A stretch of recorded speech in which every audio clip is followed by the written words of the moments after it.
Pinoy Kapalaran, Pinoy Kapalaran, oh, Pinoy Kapalaran. Sa pagpasok ng taong 2026, muling napapaikot ng panahon ang ating mga kapalaran. Marami ang nagsasabi na bawat taon may dalang bagong enerhiya ang mundo. At kapag sinabayan natin ito ng sipag at tamang mindset, mas nagiging magaan ang paglalakbay. Sa kulturang Tsino, bahagi na ng kanilang tradisyon ang pagtingin sa Chinese zodiac bilang gabay. Hindi ito basta-bastang hula lang, kundi isang paraan para mas maintindihan natin ang galaw ng ating buhay, mga oportunidad at maging ang mga hamon na maaari nating paghandaan. Ngayong 2026, ang taon ng Fire Horse, 4 na zodiac signs ang nagliliwanag at tinuturing na pinakamaswerte. At sa video na ito, tatalakayin natin ang mas malalim na kwento ng kanilang kapalaran, kung bakit sila pinalad, anong dapat nilang gawin, at kung paano nila masusulit ang taon. Simulan natin. Number 1. Dragon. Taong umaapaw ang breakthroughs. Para sa Dragon, ang 2026 ay parang pag-angat mula sa loob ng isang makapal na ulap, parang taon ng paggising, ng biglaang liwanag, at ng pagdating ng mga oportunidad na matagal mo nang hinihintay. Kung naghirap ka noong mga nagdaang taon, ngayon ay mababawi mo ito. Ang energy ng Fire Horse Year ay nagbubukas ng malaking pintuan para sa career growth. Maaring may promotion, paglipat ng department, o bigla ang tawag mula sa kumpanyang matagal mong inaasam. Kung nagninegosyo ka, ito ang taon ng big breakthroughs. Mas makikilala ka, mas kikita ka, at mas magiging malinaw ang direksyon ng negosyo mo. Sa pera, hindi lang basta income ang darating. Darating ito sa tamang timing, sa tamang tao, at sa pagkakataong hindi mo inaasahan. Pero ang pinakamaganda, hindi lang swerte ang nagtutulak sa Dragon ngayong 2026, kundi ang matagal mo ng kakayahang mamuno at magdesisyon ng tama. Sa love life naman, humuhupa ang drama at nagiging mas mature ang mga usapan. Kung single ka na Dragon, may taong darating na may seryosong intensyon, hindi basta fling, kundi long-term prospect. Number 2. Goat or sheep. Tahimik na pag-angat at abundance. Kung ang Dragon ay magarbo ang pag-angat, ang goat naman ay parang tahimik ngunit matatag na pag-unlad. Sa taong 2026, ang swerte mo ay hindi pasabog, pero sunod-sunod. Tahimik na biyaya, tahimik na progreso. Pero kapag tilignan mo ang buong taon, mapapansin mong napakalaki pala ng iyong inangat. Sa career, magiging maganda ang reputasyon mo. Mas mapapansin ang husay mo. Hindi man agad bigyan ng malaking role, pero dadagsa ang mga papuri at suporta mula sa mga taong may impluensya. Sa pera, parami ang iyong financial stability. Hindi man big time, pero maraming maliliit na kita ang pag-uugnat-ugnatin at magiging malaking tulong sa dulo.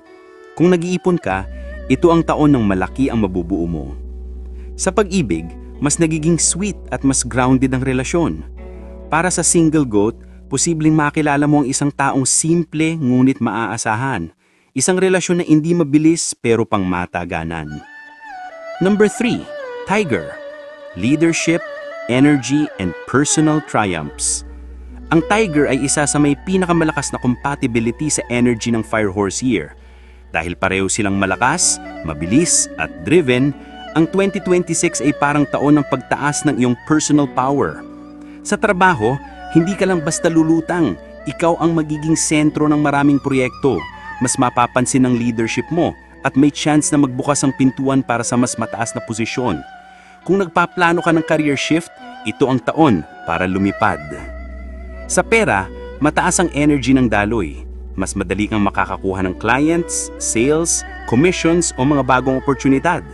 Pero kailangan mo ring bantayan ng impulsive spending dahil mas madaling gumastos kapag masaya at motivated. Sa love life, nagiging magnet ang presence mo. May karisma kang hindi mo sinasadya. Kung nasa relasyon ka, magiging mas passionate ang taon. At kung single ka, maraming pwedeng pumasok sa buhay mo. Pero sa huli, may isa na tatatak at matatagal. Number 4. Tig or boar. Good fortune, protection, and emotional blessings. Ang pig ay isa sa pinaka-protected signs ngayong 2026. Kung noong mga nagdaang taon ay parang sunod-sunod ng pagod, Ngayon naman ay parang hawak na ng kapalaran, iniingatan at binibigyan ng mas magaan na daan. Sa career, hindi stressful ang taon mo. Maayos ang daloy, mabait ang mga kasamahan at may mga taong handang tumulong. Hindi ka man umangat ng biglaan pero matibay at positibo ang takbo. Sa pera, maraming pagkakataon para sa extra income. Hindi man sobrang laki pero sapat para gumaan ang buhay. May mga taong bigla na lang magbibigay ng oportunidad o may pagkakataon na parang kusa na lang bumubukas. Sa love life, ito ang taon ng pagpapalalim ng relasyon. Kung may partner ka, posibleng pag-usapan ng engagement, family o pagle-level up ng commitment. Para sa single pig, may posibilidad ng isang connection na emotionally comforting, yung tipong pakiramdam mo safe ka. Ngayon naman, hilahayan natin ang mga runners-up na Chinese zodiac signs. Hindi man sila top 4, pero may sariling swerte ang Rabbit, magandang taon para sa paglalakbay at pag-i-explore. Rooster, stable finances at tahimik na tagumpay.